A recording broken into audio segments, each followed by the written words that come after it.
19 खरब का बजट है सर। मैं हैरान हुआ सुबह से जितनी तकरीर है उसमें किसी ने बजट के नंबर्स पे बात नहीं की, लेकिन मैं थोड़ा सा नंबर्स पे लेके चलूंगा। 19 खरब का बजट है सर, और इसमें जो सबसे मजेदार चीज है वो है रेवेन्यू कलेक्शन के टैक्सेस कितने होंगे सर। टैक्सेस की जो अमाउंट दी है सर वो उन्होंने 38% इस साल बढ़ा दी है और 13.5 खरब रुपए की टैक्स कलेक्शन दिखाई है। इस 13.5 अरब खरब में टैक्स कलेक्शन में जो डायरेक्ट टैक्सेशन है सर, जो कि तनख्वाहों में से किसी का काटा जाएगा या इनकम एट सोर्स डिडक्शन की जाएगी, वो 5.5 खरब रुपए की है। मजे की बात यह है इसका सबसे ज्यादा बोझ इन्होंने तनख्वाहदार तबके के ऊपर और मिडिल क्लास पे डाल दिया। हुआ क्या, हमें इन्होंने कहा जी कि 20% तनख्वाहें बढ़ा दी। कल से सारे सरकारी मुलाजिम बड़े खुशी बड़े खुश, पाकिस्तान मुस्लिम लीग ने 20% तनख्वाहें बढ़ा दी। मैं आज सुबह सैलरी का स्लैब लेके आया सर, क्या कमाल चीज है, थोड़ी कैलकुलेशन। दूसरा, पाकिस्तान को भी पता लगे इशू क्या है। एक वो शख्स जिसकी 1 लाख रुपए तनख्वाह है सर, 12 महीने में वो 1 लाख अपना 12 लाख रुपए कमा लेता है। इससे पहले वो टैक्स देता था 15,000 रुपए फिक्स टैक्स था, और 12.5% के हिसाब से वो टैक्स देता था, जो कि 1.5 लाख बनता है। 1.5 लाख जमा 15,000, 1,65,000 टैक्स डिडक्ट करता था। इस दफा हुकूमत ने क्या किया, उन्होंने फौरी तौर पे टैक्स बढ़ा के उसको अब 12.5% था उसको 15% कर दिया, जो कि अब बनता है 1.5 लाख रुपया, 1,80,000 रुपया, और फिक्स टैक्स कर दिया 30,000। ये हो गए 2,10,000 रुपए। सो इससे पिछले साल में वो टैक्स देता था 1,65,000, अब टैक्स देगा 2,10,000। फर्क आ गया सर 45,000 का।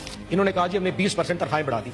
20% तनख्वाहें बेसिक पे बढ़ती है। जिसकी 1 लाख तनख्वाह होती है उसकी बेसिक पे 30,000 से 35,000 रुपए होती है। उस 30 या 35,000 के ऊपर जो 20% है वो पूरे साल की जो बनता है सर, मैंने हिसाब लगाया, वो बनता है 48,000 रुपया।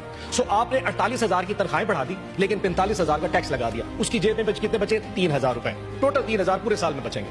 ऊपर से जुल्म चेक करें, इनडायरेक्ट टैक्सेशन सर 7.5 अरब खरब रुपए का, इनडायरेक्ट टैक्सेशन 7.5 खरब का। और उसमें सबसे बड़ी अमाउंट क्या है? पेट्रोलियम की लेवी, यानी कि जो पाकिस्तान तहरीक इंसाफ अपने दौर में हमने 60 रुपए तक मैक्सिमम लेवी रखी थी, इन्होंने बढ़ा के उसको 80 रुपए कर दिया।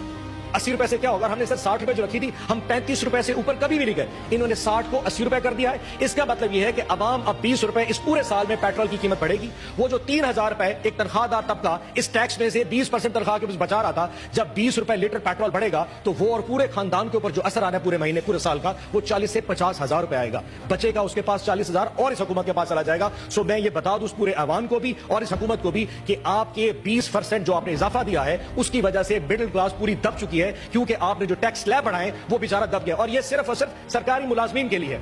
आपने जो टैक्स स्लैब बढ़ाई है वो तो तमाम पाकिस्तान के तमाम मुलाजमीन के लिए है जो कि सरकारी नहीं है। अब जो प्राइवेट सेक्टर में काम करता है, किसी गैर सरकारी कंपनी में काम करता है, उसकी तनख्वाह तो उसकी कंपनी नहीं बढ़ाएगी। वजह, क्योंकि पाकिस्तान में जो इनकम है वो तो नहीं बढ़ रही। तो कंपनीज और फैक्ट्रीज अगर पैसे नहीं बढ़ाएंगी तो उन्होंने तो अपने लोगों की तनख्वाह नहीं बढ़ानी। सो वहां उसकी तनख्वाह भी नहीं बढ़ी और आपका टैक्स स्लैब बढ़ गया, वो भी बर्बाद हो गया।